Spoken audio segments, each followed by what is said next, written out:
Hello દોસ્તો, સ્વાગત છે તમારું એક ફરી પાછા નવા બ્લોગમાં। તો મને 1 વર્ષ પહેલાં કોમેન્ટ આવી હતી અને એ ભાઈનું નામ છે રાજુલ ઠાકર। એને કીધું હતું કે નવા રિંગ રોડનો વિડીયો બનાવજો, પણ ત્યારે આપણે 12મું હાલી રહ્યું હતું એટલે આપણે ક્યાંય જઈ શકા નહોતા। અને પપ્પાએ કીધું કે અત્યારે તું બધુંય રહેવા દે, 12મામાં ધ્યાન દે। એટલે આપણે બધુંય મૂકી દીધું હતું અને પાછી આપણને લાગણી જાગી છે કે એ ભાઈનો વિડીયો આપણે પૂરો કરશું, રાજુલ ઠાકર ભાઈનો। તો આપણે ફરી પાછા નવા બ્લોગમાં આવી ગયા છીએ ને આપણે અત્યારે જઈ રહ્યા છીએ આ ક્યુબ રોડ બન્યું ભાઈ, હા એ ભાઈએ લખ્યું હતું કે રિંગ રોડ જામનગરનો। તો તમને રિંગ રોડ બતાવી રહ્યા છીએ, તો ફટાફટ ચાલો હવે તમને રિંગ રોડ બતાવી દઉં। તો ફાઇનલી મિત્રો હવે આપણે રિંગ રોડ જવા માટે નીકળી ગયા છીએ અને મેં સ્પેશિયલ રિંગ રોડ માટે પૈસા ખર્ચીને ગીત બનાવ્યું છે, તમે એ સાંભળજો। હવે તમે આ ગીત સાંભળો, એમાં ગીતમાં તમને બધી હું જે રસ્તાના નામ બતાવવાનો છે બધાય નામ આવી જવાના છે, પણ હા એમાં તમને ક્યાંય દેખાડશે નહીં કે આ રસ્તો અહીંયા જાય છે, એના માટે તમારો પૂરો વિડીયો જોવો જોશે। ઠીક હે।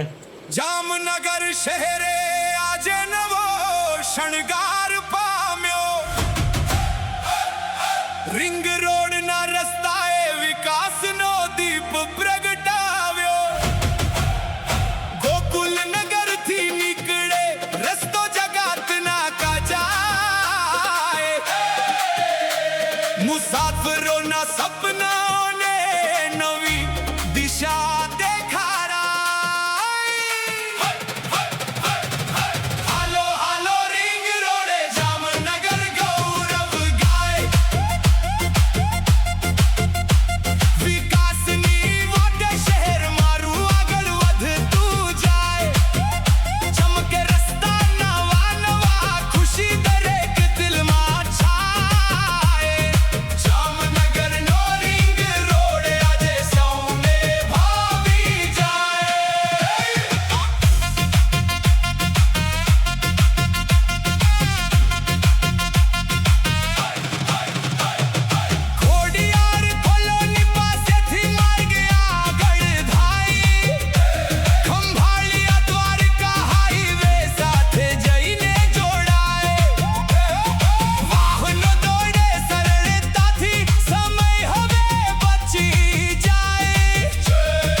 फाइनली रिंग रोड पहुंची गया थी। अच्छा तो जाए છે ભોગમનગર બકાર ના ભાઈ, ठीक है નીચે થી પર જાય અને પુલે સુધી જાય। જો તમે ગુલાબનગર બાજુથી આવો તો તમને પુલ પડે ને જો તમે જામનગર સિટીમાં અંદર રહેતા હો તો તમારે ફરજિયાત નીચેથી આવવું પડે। અને આ ગ્રાઉન્ડમાં અત્યારે પુલવાળી થોડું ઘણું કામ નીચે બાકી છે, ઉપરથી પ્રોપરલી બધું કામ થઈ ગયું છે। હવે તમને બીજો રોડ બતાવી દો। આ મિત્રો અત્યારે ફરિયાદ કોલોની વાળો રોડ, અહીંયા અંદર એરફોર્સ પણ આવે અને દ્વારકા જવું હોય તો પણ તમને આ રોડ લાગુ પડે. તમારે સિટીમાંથી જવાનું રહે નહીં અને ટ્રાફિક પણ બહુ ઓછું થાય છે. હવે મિત્રો તમે આ રિંગ રોડની નીચે જે આ બનાવેલું છે એનો નજારો જો, એની લાઇટો તો જો એટલી બધી લાઇટો ફિટ કરી છે ને, જોકે મારા ઘરે નથી આનું લાઇટ બિલ આવતું, નકર હું તો અહીંયા જે ઓલી જૂના જમાનાની ફાનસ આવતી ને જે ઘાસલાઇટવાળી એ જ મૂકી દઉં અહીંયા, અને એમાં કાંઈક જુગાડ કરીને ટીપું જ નાખવું અને વરદી દે હલાવે.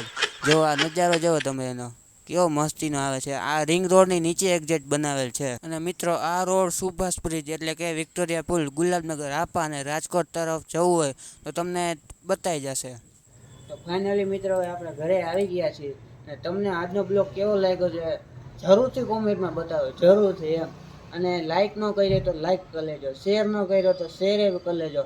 અને આ એક મેન વાત તમને હજી કહી દઉં, અને સબસ્ક્રાઈબ ન કરી ને તો ભાઈઓ સબસ્ક્રાઈબ કરી લો. Tata bye bye, take care.